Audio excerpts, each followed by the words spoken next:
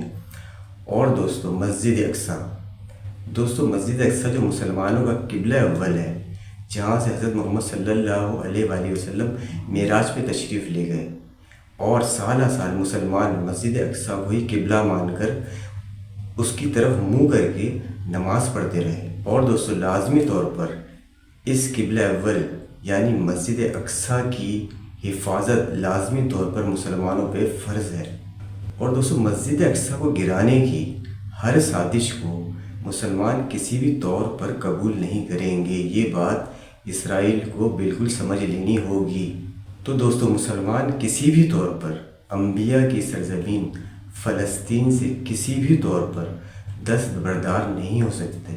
اور دوستو باقی جتنی بھی تفصیلات تھیں یقیناً آپ ویڈیو میں دیکھ چکے ہوں گے، جان چکے ہوں گے۔ دوستو دوبارہ حاضر ہوں گے کسی نئی ویڈیو کے ساتھ، اجازت دیجیے، اللہ حافظ۔